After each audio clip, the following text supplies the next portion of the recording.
Hi, Gary here. You know, in the 1994 movie Pulp Fiction, 50s themed restaurant, John Travolta makes a statement of, I gotta know what a $5 milkshake tastes like.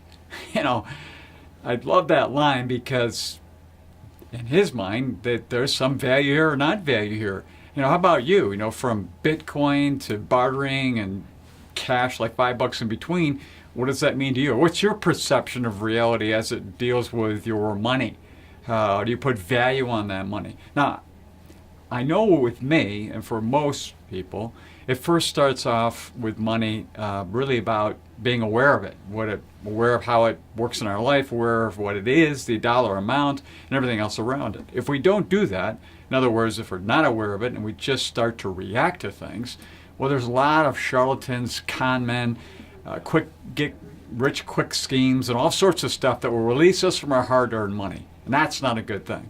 So, as you trying to gain understanding about your money, and you become aware of that, then there's action. You take action with it. You do something. You spend it in some way or other. And it always reminds me of going to weddings. Seem like I've had a lot of them recently, 4 or 5 a year, and they're all different, and they come with all different price tags.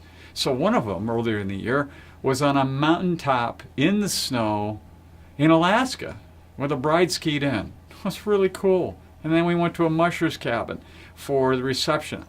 It was just really neat. It was really different. And it was probably, I don't know how much, but it was a small amount of money.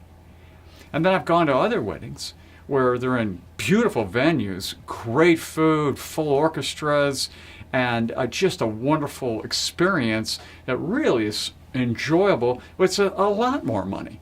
And so I go, was that all it's about, the money? But I found that what it was about was the people, the experiences, the funny speeches, family members who were there, really close friends that you're trying to share a really important milestone transition in life for a couple out there, which made the difference. So the money kind of was there and supported, but it wasn't totally about the money.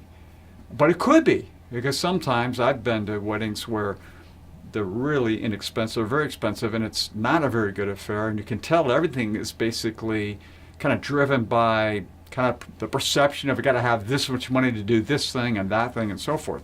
So, it's funny when you look at that kind of stuff where there's a lot of family and friends around and there's money involved. It's not an easy way to kind of walk your way through all of that. So sometimes we can get into a situation where we let the money basically lead us. But really, we want money always to be kind of a servant to us, to be at our bidding, to do the things we want, as long as we're clear about it and we're aware of what our intentionality is about all this. So is the intentionality parade leading us along? Or is it some other bad vices we have leading us toward spending our money in some way we really ultimately don't want to do and feel bad about afterward? And it's hard to value money, what it means to each one of us, because some experiences that I might pay for you would think are ridiculous, and others that you might pay for I would say seem extreme to me. And it's also a very personal kind of decision. But ultimately, if it really leads us down really bad roads on a consistent basis, it's probably not where we want to be.